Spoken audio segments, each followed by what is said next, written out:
वाटण एक आणि भाज्या अनेक. तुम्ही जर अशा पद्धतीने वाटण केलं तर मी तुम्हाला सांगणार आहे तुम्ही कोणत्या कोणत्या भाज्या या वाटणासोबत करू शकता. खूप जास्त छान पद्धतीने हे वाटण काढलेले आहे. भाज्या कमाल होतात. आज मी तुम्हाला वांग्याची रेसिपी दाखवणार आहे. या वाटणासोबत तुम्ही कोणत्या कोणत्या रेसिपीज करू शकता ते सुद्धा सांगणार आहे. तर जास्त वेळ न घालवता चला लगेच रेसिपीला सुरुवात करूया. हाय हॅलो नमस्ते, मी पूजा. मी आणि बरंच काही या यूट्यूब चॅनलवर तुम्हा सगळ्यांचं अगदी मनापासून स्वागत करते. तर पहा, आज आपण वांग्याची भाजी पाहणार आहोत. भरून नाही करणार आहे, थोड्या वेगळ्या पद्धतीने करते आहे, गावरान पद्धतीने करते आहे असं म्हणायला हरकत नाही. तर इथे मी वांगी घेतलेली आहेत. आता जेवढी तुम्हाला ही भाजी करायची आहे ना त्या क्वांटिटीमध्ये तुम्हाला वांग्यांचं प्रमाण कमी जास्त ठरवायचं आहे. इथे मी जवळपास 5 वांगी घेतलेली आहेत. वांगी लहान मोठी जशी तुम्हाला हवीत तशी घेऊ शकता किंवा जी अवेलेबल असतील ती घेऊ शकता. सुरुवातीला इथे मी सर्व वांग्यांची देठं अशा पद्धतीने कट करून घेतलेली आहेत. थोडी देठं याला ठेवायची आहेत. लगेचच वांगी कट करणार नाही आहे, नाहीतर मग ती लवकर काळी पडू शकतात. आता पहा, इथे मी वाटणासाठी आधी तयारी करून घेते.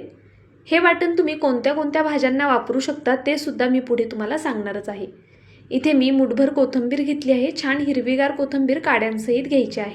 त्याचबरोबर थोडे शेंगदाणे, थोडं चिरलेलं खोबरं आणि लसूण घेतलं आहे. तर पहा, इथे आपण लसूण थोडा भरपूर घ्यायचा, म्हणजे मग भाजी जी करणार आपण किंवा जे वाटण काढणार ते खूप छान लागतं. आता इथे पहा, मी काळे तीळ घेतलेले आहेत. जवळपास 2 ते 3 चमचे इथे मी काळे तिळाचा वापर केलेला आहे. सोबतच 1 हिरवी मिरची घेतलेली आहे. आता ही मिरची जास्त तिखट नाही आहे, पहा मोठी आहे पण तिखट नाही आहे जास्त, म्हणून मी 1 पूर्ण घेतली आहे. जर खूप तिखट मिरची असेल तर त्या शक्यतो लहानच असतात, त्यामुळे तुम्ही 1 मिरची घेऊ शकता. आता यामध्ये आपल्याला मसाले ॲड करायचे आहेत. सगळ्यात आधी हळद घातली, त्यानंतरनं धना पावडर घालून घ्यायची. ही घरी केलेली धना पावडर आहे, त्यामुळे त्याला वाससुद्धा खूप छान येतो. त्याचबरोबर कांदा लसूण मसाला घालायचा आहे आपल्याला यामध्ये. मसाले तुम्ही तुमच्या आवडीनुसार कमी जास्त करायचे. 2 चमचे कांदा लसूण मसाला घेतला, 1 चमचा बेडगी मिरची पावडर आणि अर्धा चमचा लाल तिखट घेतलेले. सोबतच आपण भाजीमध्ये जेवढं मीठ घालणार आहोत ना तेवढं मीठ मी इथे आत्ताच घालून घेते. आता पहा, मीठ घालून घेतलं की हे सर्व वाटण आपल्याला वाटून घ्यायचे, पण त्यापूर्वी यामध्ये आपण थोडंसं पाणी घालूया. पहा, वाटण काढताना खूप जास्त पाण्याचा वापर करायचा नाही आहे. थोडंसं पाणी घालून आपल्याला हे वाटण छान असं बारीक वाटून घ्यायचं आहे. इथे मी हे वाटण छान असं वाटून घेतलं.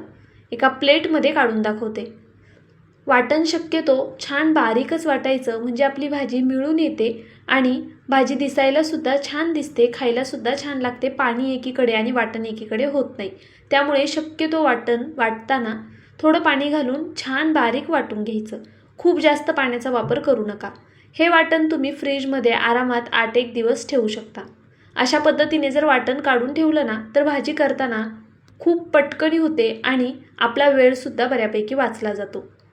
तुम्हाला माझा व्हिडिओ थोडा जरी आवडला असेल तर प्लीज व्हिडिओला एक लाईक करा, चॅनलला सबस्क्राईब करा. सबस्क्राईब केल्यानंतर बेल आयकन प्रेस करायला विसरू नका. ऑलवर क्लिक करा, म्हणजे माझ्या प्रत्येक व्हिडिओचं नोटिफिकेशन सगळ्यात आधी तुम्हाला येईल. हाईप या ऑप्शनवरती क्लिक करून जे काही पॉईंट्स असतील ते द्यायला मात्र विसरू नका.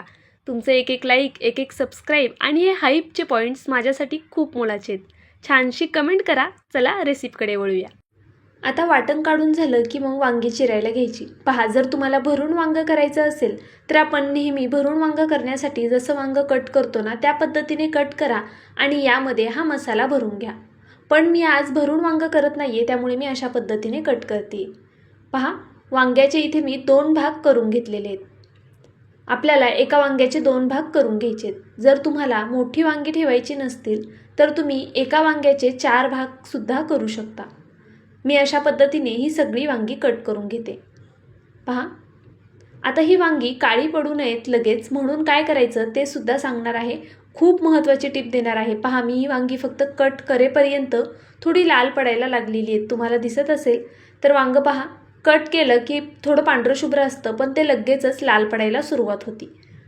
तर इथे पाहू शकता तुम्ही, थोडी लालसर बघा वांगी झालेली आहेत. आता आपल्याला काय करायचं आहे, एका भांड्यामध्ये पाणी घ्यायचे, यामध्ये ही वांगी घालायची. नॉर्मली सगळेजण पहा अशा पद्धतीने पाणी घालून वांगी ठेवतात, पण आपल्याला यामध्ये मीठ घालायचे. मीठ घातल्यामुळे वांगं छान पांढरं शुभ्र राहतं, अजिबात काळं पडत नाही. ते मी तुम्हाला पुढे दाखवेलच. तर पहा आता इथे मी एक कढई ठेवली. कढईमध्ये गरजेनुसार तेल घालून घ्यायचं. आता वांग्याची भाजी गावरान पद्धतीने करतोय तर थोडी चमचमीत व्हायला हवी, त्यामुळे इथे मी 2.5 पळी तेलाचा वापर केला आहे. पण तुम्ही तुमच्या आवडीनुसार तेल कमी जास्त करू शकता. तेल छान गरम झालं की यामध्ये सगळ्यात आधी मोहरी घालायची. त्यानंतरनं यामध्ये जिरं घालून घेणार आहे मी. पहा जिरं मोहरी छान अशी फुलली गेली की आपल्याला यामध्ये पांढरे तीळ घालायचे. पांढरे तीळ आवर्जून घाला, वांग्याच्या भाजीमध्ये हे तीळ छान वाटतात.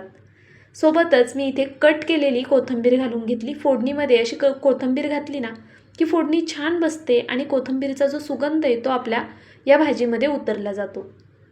पहा आता हे वाटण घालून अशा पद्धतीने मी हे सर्व परतवून घेणार आहे.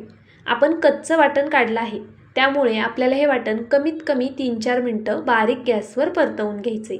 अशा पद्धतीने मी तेल सुटेपर्यंत हे वाटण परतवून घेते. पहा मस्त असं साईडने तेल सुटायला लागलेले कंटिन्यू असं हलवत मी हे वाटण परतवून घेते. अशा पद्धतीने जर तुम्हाला वाटलं की वाटण खूप कोरडं वाटतंय, खाली तळायला लागतंय, तर थोडंसं तुम्ही कोमट पाणी यामध्ये घालू शकता. आता आपण ही वांगी घालून घेऊया. पहा आहेत की नाही पांढरी शुभ्र, अगदी जशी होती तशीच ही वांगी राहिलेली आहेत. पण तुम्ही नुसती पाण्यात ठेवलीत ना तर वांगी नक्कीच लाल पडतात. तर आता इथे मी संपूर्ण ही वांगी घालून घेतली. आता ही वांगी घातल्यानंतरनं परत आपल्याला 1-2 मिनटं फक्त हे वाटण परतवून घ्यायचे. आता मी इथे सर्व हे वाटण परतवून घेते आणि तोपर्यंत तुम्हाला सांगते तुम्ही या वाटणापासनं कोणत्या भाज्या करू शकता. तुम्ही व्हेज करा किंवा नॉनव्हेज करा. जर नॉनव्हेजमध्ये करायचं आहे तुम्हाला तर तुम्ही बोंबलाचं कालवण नक्की करून पहा. फक्त फोडणी देताना हवं तर बारीक चिरलेला कांदा घाला आणि मग अशा पद्धतीने सेम प्रोसेस करा. यामध्ये तळलेले बोंबील घाला, अप्रतिम होतात आणि वांगं आणि बोंबलाचं सुद्धा कॉम्बिनेशन खूप छान होतं. त्याचबरोबर तुम्ही बटाट्याचं कालवणसुद्धा अशा पद्धतीने करू शकता, दोडका करू शकता, कारल्याची भाजीसुद्धा तुम्ही या पद्धतीने करू शकता. फक्त त्यामध्ये थोडा चिंचगूळ वापरायला विसरू नका. भरपूर भाज्या आहेत ज्या तुम्ही या पद्धतीने करू शकता. तुमच्याकडे जर वाल असेल, भिजवलेले वाल, त्याची करू शकता. तुम्ही अगदी कोणत्याही कडधान्यांची भाजीसुद्धा या पद्धतीने नक्कीच करू शकता. पहा यामध्ये मी आता गरम पाणी घालून घेते गरजेनुसार. 2 मिनटं वांगी छान परतवून घेतली. त्यानंतरनं यामध्ये गरजेनुसार गरम पाणी घातलेलं आहे. लक्षात घ्या पाणी गरमच घालायचं, म्हणजे मग भाजीला तरी छान येते. अशा पद्धतीने मी जेवढं गरजेचं आहे ना तेवढं पाणी घालून घेतलं. वांगी शिजायला थोडं पाणी लागणार आहे, त्यामुळे थोडं एक्स्ट्राचं पाणी घालायचं आणि भाकरी चुरून खाता येईल अशी ही भाजी मला करायची आहे, त्यामुळे मी इथे ही पातळ भाजी अशी केलेली आहे. पहा आता मी इथे चेक करते की मीठ बरोबर आहे का. आपण सुरुवातीला मीठ घातलं आहे ना तर मिठाचं प्रमाण कमी जास्त होऊ शकतं, पण इथे परफेक्ट होतं मीठ, त्यामुळे मी वरतून घातलं नाही आहे. आता इथे मी तुम्हाला हे सांगते आहे की झाकण ठेवायचं आहे आपल्याला, पण होल असलेलं झाकण ठेवायचं आहे. जर होल असेल तर असं पूर्ण झाकण ठेवा, होल नसेल तर असं अर्धवट झाकण तुम्ही ठेवू शकता. आता इथे मी झाकण ठेवून ही भाजी छान अशी शिजवून घेतलेली आहे. आपल्याला ही वांगी अर्धवट कट केलेली आहेत, अशी अर्धी कट केलेली आहेत, त्यामुळे वांगं बारीक गॅसवर संपूर्ण शिजायला कमीत कमी 7 ते 8 मिनटं लागतात. जर तुम्ही वांग्याचे अजून छोटे भाग केलेत तर भाजी लवकरसुद्धा शिजू शकते. वांगं निबार आहे की कवळं आहे त्यानुसार वांगं शिजायला वेळ लागू शकतो. आता इथे मी सुरीने चेक करते. पहा वांगी शिजलेली आहेत, अगदी व्यवस्थित शिजली गेली आहेत. त्याचं देठसुद्धा शिजलेलं आहे आणि वांगंसुद्धा शिजलेलं आहे. वांगं मला खूप जास्त असं गाळ शिजलेलं आवडत नाही. अगदी या पद्धतीने वांगं शिजलं की मग ते खायलासुद्धा छान वाटतं. तर पहा मस्त असं आपलं हे वांगं तयार झालेलं आहे. किती चमचमीत दिसतंय ना, अगदी पाहून कोणालाही खावंसं वाटेल अशीच ही वांग्याची भाजी तयार झालेली आहे. गावरान पद्धतीने केलेली आहे. माझी आजीसुद्धा या पद्धतीनेच वांग्याची भाजी करते. वांग्याचीच काय बटाट्याची भाजीसुद्धा या पद्धतीने करून पहा, खूप जास्त छान होते. यासोबत बाजरीची भाकरी आणि थोडासा ठेचा असेल ना मिरचीचा तर कमाल कॉम्बिनेशन आहे. मी 2 दिवसांपूर्वी बघा आपल्या चॅनलवरती मिरचीचा ठेचासुद्धा दाखवलेला आहे, लिंबू मिरची आणि लसूण घालून. जर तुम्ही पाहिला नसेल तर नक्की पहा. आत्ता 2 दिवसांपूर्वीच मी अपलोड केलेला आहे तो व्हिडिओ. खूप छान होतो त्या पद्धतीने केलेला ठेचा. तर पहा आता मी इथे एका बाउलमध्ये तुम्हाला ही भाजी काढून दाखवते. खरंच खूप मस्त आहे, नक्की एकदा ट्राय करा. आणि हे वाटण काढून ना तुम्ही फ्रीजमध्ये 8 दिवस स्टोअर करून ठेवू शकता. ज्यावेळेस आपल्याला घाई असते किंवा मग संध्याकाळी बऱ्याच गृहिणी कामाला जातात आणि मग संध्याकाळी आल्यावरती गडबड होते स्वयंपाकाची, त्यावेळी नक्की तुम्ही ते वाटण वापरून अशा पद्धतीने छान चमचमीत भाज्या अगदी झटपट करू शकता. तर पहा इथे मी एका बाउलमध्ये छान अशी ही भाजी काढून घेतली. किती मस्त दिसते आहे ना. भातासोबत खा किंवा भाकरीसोबत कमाल आहे. तुम्हाला माझा व्हिडिओ थोडा जरी आवडला असेल तर प्लीज व्हिडिओला एक लाईक नक्कीच करा.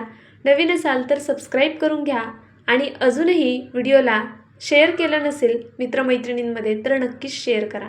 हा व्हिडिओ तुम्ही कुठून पाहताय ते सुद्धा मला कमेंट करून कळवायला विसरू नका.